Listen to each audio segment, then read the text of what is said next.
Hey riders, Avi here with STT Electrics. Today, I'm going to show you a few simple things you can do to make your bike fit you better. All you really need is a set of Allen keys, but ideally a torque wrench would be used so that you can tighten things to the right specifications. Not everything on a bike needs to be as tight as you can possibly make it, so just keep that in mind if you don't have a torque wrench. First is something everyone probably already knows how to adjust: the seat height. If your seat post has a quick release mechanism, this couldn't be easier. Pull the handle out to release the tension and give it a few lefty-loosies to give it lots of play. The seat post should simply slide up and down. Once you find the magic spot, simply give the handle a few righty-tighties and then push it back in to clamp the seat post firmly in place.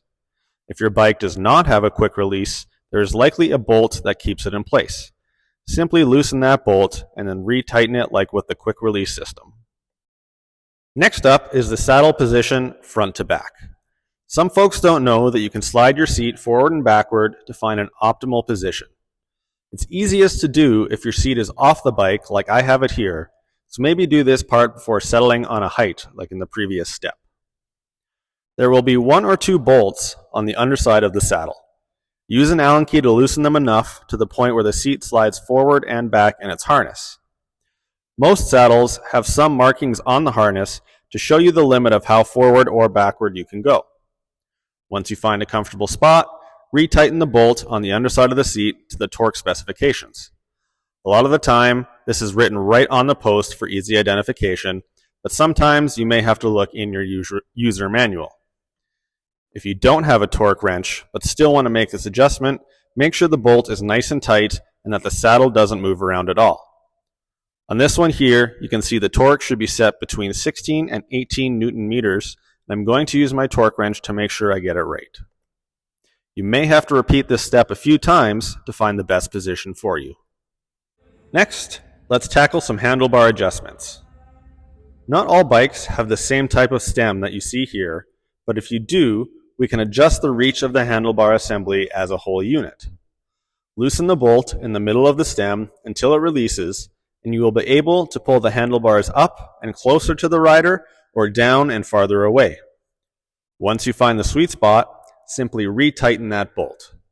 Again, the torque specifications are written right next to the bolt, so set your torque wrench to match. If you have a solid stem, there won't be any adjustments you can do here, unfortunately. Next up, we can change the angle of the entire handlebar in its final position. On most bikes, there are 4 bolts in the middle of the handlebar attaching it to the stem. Loosen those bolts and you should be able to twist the entire handlebar until you find a comfortable position. We will then retighten those bolts to specifications, not too tightly if you don't have a torque wrench. You want it firm, but don't put all your effort into getting it as tight as possible. You should also tighten the bolts in a cross pattern to ensure equal tightness throughout. Now let's tackle your equipment adjustments. Firstly, if you have comfort style grips, they can awfully be easily adjusted to a comfortable angle. If you have standard grips, you can skip this part. On this bike here, there are 2 small bolts on either end of the grip. Simply loosen those bolts a bit using an Allen key, and the grip should twist freely. Sit on the bike in a riding position and twist it until you find a comfortable spot for your palm. Then simply retighten those bolts. Next, we will adjust the angle of your brake lever. Each lever might be set up a bit different, but this one here has 2 bolts facing the rider. Sometimes these will be on the underside of the unit, or there will only be 1 bolt. In any case, loosen the bolt or bolts a bit with the correct size Allen key, and the lever should be able to twist up and down. Sit on the bike in a riding position and adjust the angle in conjunction with the grip to find the most comfortable spot. Then simply retighten those bolts. We are also going to adjust our lever reach. On most brake levers, you'll find a little headless bolt hiding behind the lever itself. Using a small Allen key, twist this bolt right or left, and you will see that with each twist, the entire lever will move forward or back away from the handlebars. Adjust this until you can easily and securely grab the brake lever with your fingers while in a riding position. Simply repeat these last few steps for the other side of the handlebar.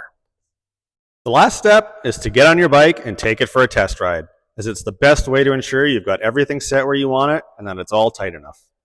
If things still need to be adjusted, simply repeat the previous steps.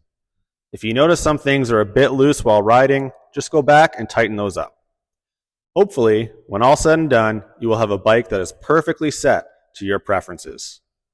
Some people will tell you specific angles and measurements and math for optimal positioning, but if you're a casual rider, there is nothing wrong with going with what is most comfortable for you.